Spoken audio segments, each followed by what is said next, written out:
ասում են չեք խավ, այսօր պատահական բան էի վերցնում, էլի ձեռս ընկավ այդ իմ հայտնի 29 ապրիլի 2018 թվական հոդվածը, որ իրատես դե ֆակտոն էր տպել, որ տպվել էր իմ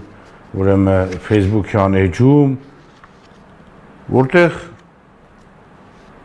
ես կանխատեսում էի անում, թե ինչ կլինի, եթե հանկարծ իշխանությունը տան Նիկոլ Փաշինյանին, որ դա ինչքան ծանր հետևանքներ կունենա Հայաստանի Հանրապետության համար, որ դրա հետևանքները ինչքան ուրեմն կործանարար են լինելու Հայաստանի ապագայի համար, որտեղ այդ գրառման մեջ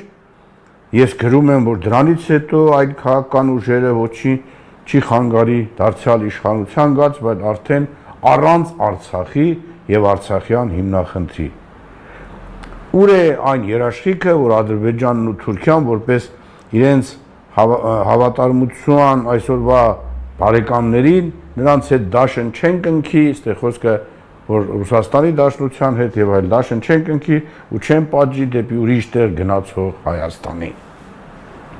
Եթե կարդում ես սա, ոնց կգա Նիկոլը, ինչեր տեղի կունենան, ոնց կփոխի Արագ օրենսդիր մարմինը, գործադիր մարմինը,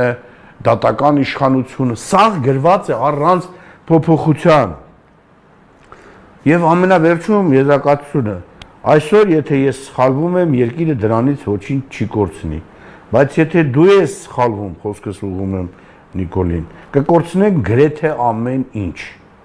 Դեռ ժամանակ կա իրավիճակը ստապ գնահատելու եւ ճիշտ քայլեր կատարել։ Լրջորեն մտածիր այս ամենի մասին, հարգանքներով Կարնիկ Իսագուլյան։ Ուրեմն մինչև սա գրելը ես եղել եմ Հայաստանի Հանրապետության երկրորդ նախագահի մոտ, երկար զրույց եմ ունեցել։ Եղել եմ Հայ-Աղբական Դաշնակցության գրասենյակում, երկար զրույց եմ ունեցել։ Եղել եմ Բարգավաճ Հայաստան գրասենյակում, անձամբ Գագիկ Ծառուկյանին ասել եմ, թե ինչ կործանարար է լինելու Նիկոլ Փաշինյանին իշխանության բերելը, որ հավատացեք, հետո դուք եք փոշմանելու, բայց այլևս ուշ է լինելու։ Եղել եմ Լուսավոր Հայաստանի մոտ, չնայած իրանք ըստ էության մի թիմ էին եւ այլը, բայց այդ ամեն ինչը արվել է։ Եվ հիմա ընդդիմադիր կեցվածք ընդունած այդ մարդիկ, որոնք այն օրերին ինձ համոզում էին, որ չէ, կարևորը Սերժ Սարգսյանից ազատվելն է, Նիկոլ Փաշինյանը ոչինչ անել չի կարող, հիմա մենք պետք է իրան ձայն տանք, ամեն ինչ անենք, որ է ժողովրդական, թավշյա, ոչ բռնի հեղափոխությունը ավարտվի հաղթանակով, եւ ոնց կարող է օրինակ հայ-հեղափոխական դաշնակցությունը ժողովրդի հեղափոխական պայքարի մեջ չունենա իր լուման, Բարգավաճ Հայաստանը ոնց կարելի է Բարգավաճող Հայաստանի մեջ Բարգավաճ Հայաստանը չունենա իր լուման։ Ցավոք սրտի Հանրապետության երկրորդ նախագահի հետ զրույցն